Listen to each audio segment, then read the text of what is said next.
sound we're tackling tonight. Man.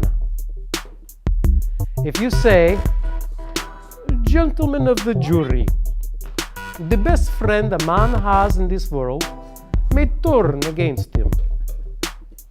Okay? Man. You hear that? This sound is a very American sound. Yes, the Brits do it, but they would say, pass the butter. We're going to go pass. I'm going to say, I can't find my glasses. What are they going to say? I can't find my glasses. What is your story, Vancouver? What's your story, Vancouver? Ah, gee. What's your story, Vancouver? What's up, Vancouver? Today we are here at Beatty Street Studios, and we're here to talk to Tony Alcantar. He's an actor and dialect coach. So Tony, feel free to correct me at any time. Yeah. If you pick up anything. Yeah, for sure. We're here to get your story. So what's your story? Where are you from? I've been here so long it seems like I'm from here, but I'm not. I'm from Chicago. Moved out here probably almost 20 years ago. And I came out here to pursue acting. I think I did pretty good. Voiceover work, on-camera work, commercials. And in the last 10 to 15 years, though, I've been really making my mark as a dialect coach in the film and TV business. So why acting? Why dialect coaching? Acting is because I really like the fun of it.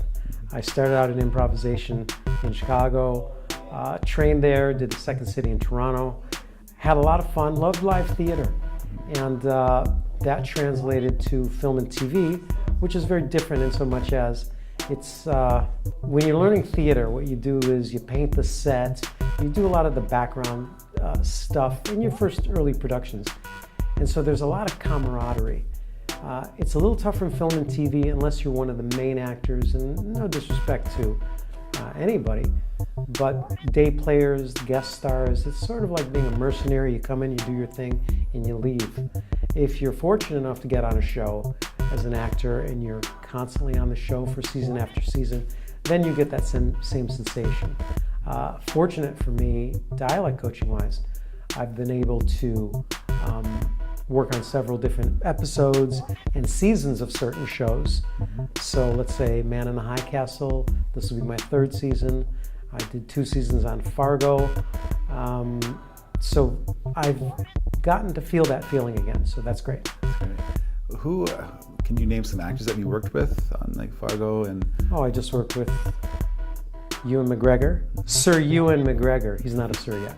So I work with Ewan McGregor on Fargo. Next week I'll be working with Rufus Sewell on Man in the High Castle. There's a project that just contacted me. I can't tell you their names, but they're very big names. There's a feature coming to town, so I'm hopefully going to be working on that.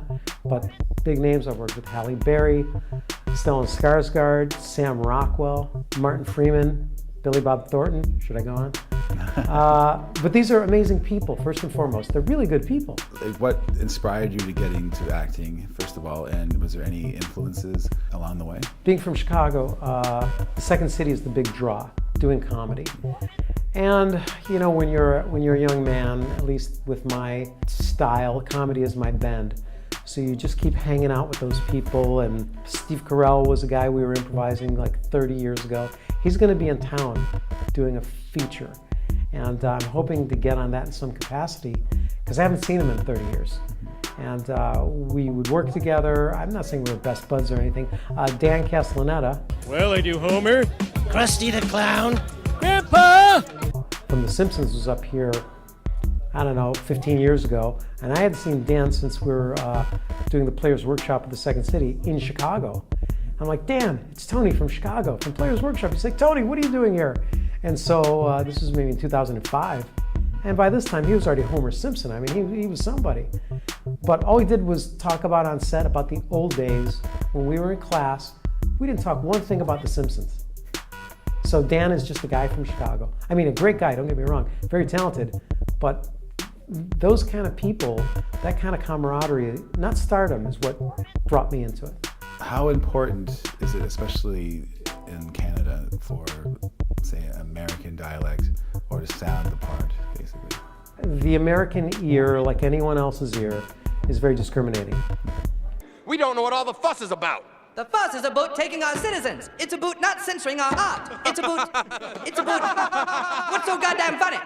And in many ways, and this is going to sound horrible, but it's the kiss of death for an actor who's not an American and trying to be an American to sound like where they're from, Canada especially. And the reason is not because Americans have a problem with Canadian, it's just that Americans can't peg where you're from. So you put them in the brain and then the Americans go, I can't figure that out.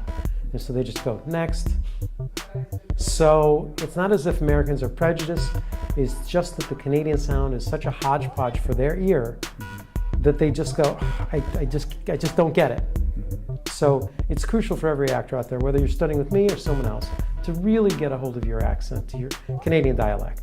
That's from the producer's mouth, because that's what they insist on. Can you explain the American dialect to anyone? Can you put that into words? Yeah, I'll give you a nutshell. So Canadians generally have a more affinity to give certain words a British pronunciation.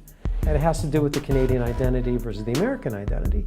We Americans know that we're not living, we moved out of the Queen's basement in 1776, but Canadians sort of still live in the Queen's basement. She's on the money. If something happens in England, it's front page news. In America, it's like page 2 maybe. Not that we don't like the Queen, she's our grandmother, but she's not our mother. And so the Canadians will speak more about, like you may have heard some of these actors here, organization and realization and futile and mobile, and we're just going to go futile, mobile, organization, realization. So we're gonna pronounce certain words just more like we do. I think Americans have a conscious, they make a point to not be England, whereas Canadians, I think, make a conscious point to be a little more like England. I mean, we're in British Columbia, right? So that's one thing. And then there's the out and about. You're out and about, the typical Don Cherry, or as you would say, Dawn Cherry sound. And then there's just the word Don Cherry, or Sir John A. Macdonald versus Sir John A. Macdonald, which is a quasi-British and Scottish thing. So because of the hodgepodge, the Americans, like I said, they don't get it.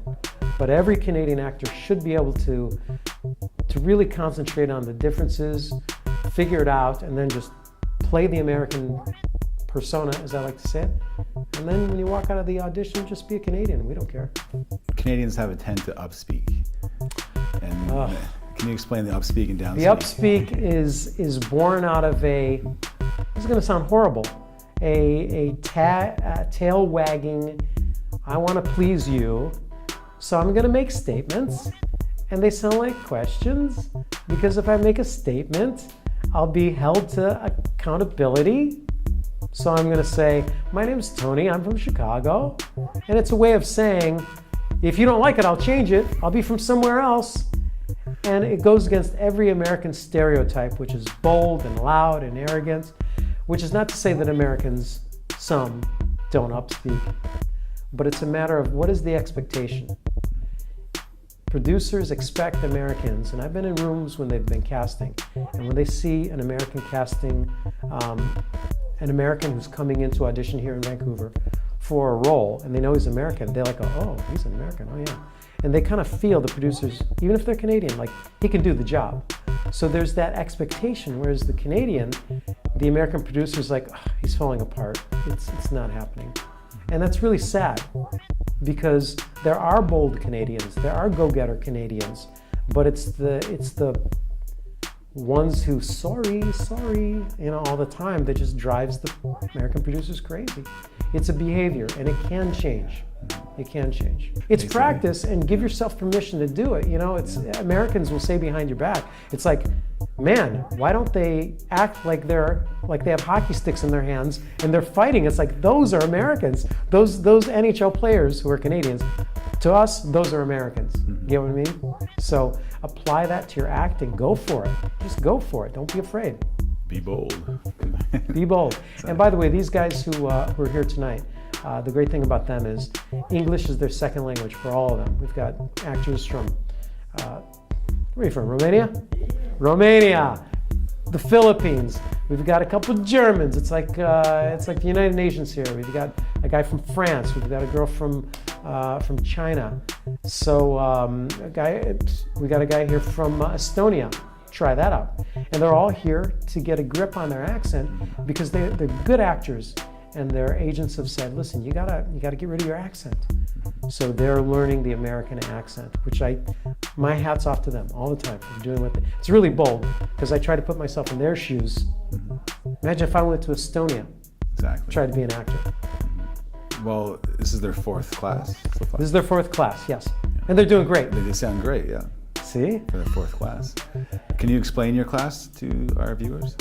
I teach a number of different classes. This one specifically is for foreign actors who are trying to get the American accent.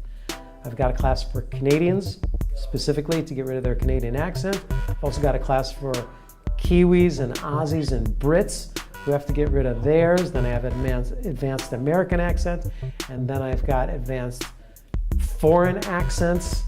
It's all playing a different character so that you can fool an audience to believe that you are from where the script says you're from. It's really easy. Acting, if you want to be an actor, if you've never acted, it's actually easier than people make it out to be, and it's a lot of fun. Do you have any advice for up-and-coming actors? Do you have, or even any actor for that matter? Yes. Read the script, know what you want. Don't try to be a star. Think of it as a craft. You heard me saying it's a craft. Acting is a craft. Learn the basics, and there's a great book. It's called True and False by David Mamet. You don't need a lot of classes. You really don't. Acting is, if you needed so many classes, there'd be no such thing as children actors. Do less, don't do more. I know a lot of other people who have acting schools are going to hate me for this, but get the basics down, practice, go put on a show somewhere, pick up a camera, do a movie yourself. Take it on your shoulders. Don't expect the schools to baby you. Don't expect your agent to do everything. Just have fun. It's a play. Go for it. Just go for it. Less is more. You probably know more than you admit that you know. Tony, what's your favorite pastime when you're not teaching or acting? We live right by the river, by the Fraser River. And I have to tell you, the older I get, the more I'm learning to just sit and look at that river and just chill. This is a beautiful city we live in, and I just love being around any waterway in the city. I wish I played guitar better. I wish I played piano more. Wish I was younger. Thanks for watching. Please like, share, and subscribe. Links will be in the description.